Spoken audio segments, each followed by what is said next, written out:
Guys, kasama ko ngayon si Gaboy. Masikat ang araw ngayon. Tatakpan namin ang kurtina. Papakilala ko sa inyo pinakang-pogi sa mundo. Kalang nahulog ang cellphone. Nahulog guys, nahulog. Teka lang ha. Pakita ko sa inyo. Oh, puta na. Pogi na. Pogi na. Pero mas pogi naman ako dyan, di ba? Alam niyo naman ha. Oo. Pero naging mo na lang. Nadaan ko kasing tigawat eh. Oh. Ha, puputokin natin. Ah, sakit ta. Sakit yun ah. Pimple ka ba? Bakit? Kasi pag pinipilit kitang tanggalin, nasasaktan ako. Tanga ka no? Ha, di ba?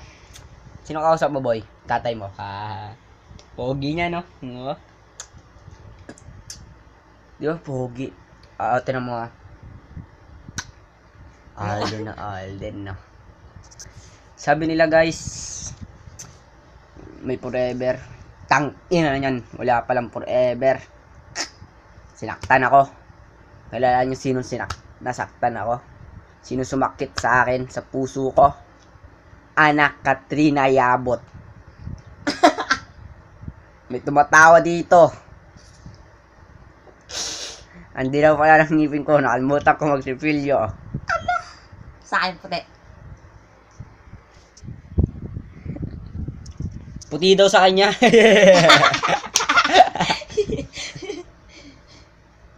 Ano talaga nagdudugo ah. Para nagdudugo ah. How was you wet? How was you nene? Hello? Pak, ganun. Ba't nabukas ang Facebook? Baguhin natin password nun. Nang Huwag gumagamit eh. Ikaw eh. magamit. Baguhin natin baka gamitin ni Bilog eh. Maya. Tapos eh. Alam ko naman ikaw yun eh. Halata pa lang. Buntis ka na daw. Uy, buntis na daw si Jaboy. Pineste oh. Buntis ka na?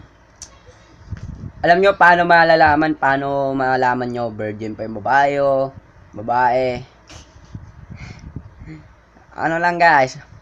Ika nga, ayaw kong minti. Para hindi lang paglaklat na po ko eh.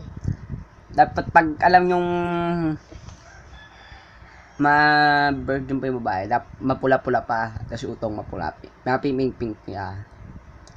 Pag ganun pa yung itsura, virgin pa yon. Pero pag maitim-itim na, wala na, hindi na virgin yung tirahin, di ba?